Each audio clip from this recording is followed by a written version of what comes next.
आप सभी को जय मसीह की। आइए हम वचन पढ़ते हैं संत यूहन्ना का पहला पत्र अध्याय 2 पद संख्या 18 से देखते हैं। मसीह विरोधी से सावधान रहना। बच्चों, यह अंतिम समय है। तुम लोगों ने सुना होगा कि एक मसीह विरोधी का आना अनिवार्य है। अब तक अनेक मसीह विरोधी प्रकट हुए हैं। इससे हम जानते हैं कि अंतिम समय आ गया है। वे मसीह विरोधी हमारा साथ छोड़कर चले गए, किंतु वे हमारे अपने नहीं थे। यदि वे हमारे अपने होते तो वे हमारे ही साथ रहते।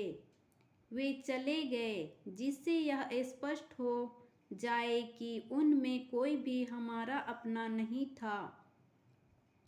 तुम लोगों को तो मसीह की ओर से पवित्र आत्मा मिला है और तुम सभी लोग सत्य जानते हो। मैं तुम लोगों को इसलिए नहीं लिख रहा हूँ कि तुम सत्य नहीं जानते, बल्कि इसलिए कि तुम सत्य जानते हो और यह भी जानते हो कि हर झूठ सत्य का विरोधी है। झूठा कौन है? वह जो ईसा को मसीह नहीं मानता, वह मसीह विरोधी है। वह पिता और पुत्र दोनों को अस्वीकार करता है। जो पुत्र को अस्वीकार करता है, उससे पिता का निवास नहीं।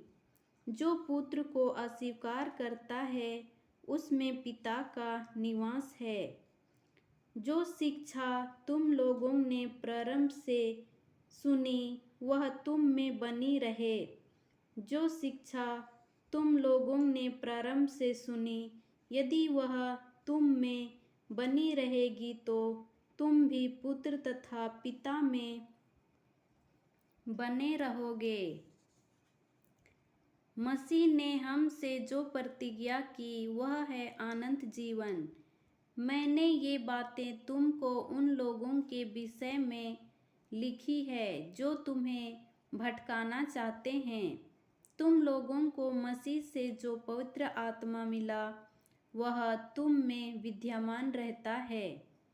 इसलिए तुमको किसी अन्य गुरु की आवश्यकता नहीं।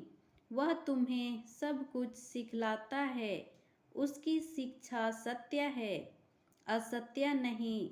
तुम उस शिक्षा के अनुसार मसीह में बने रहो।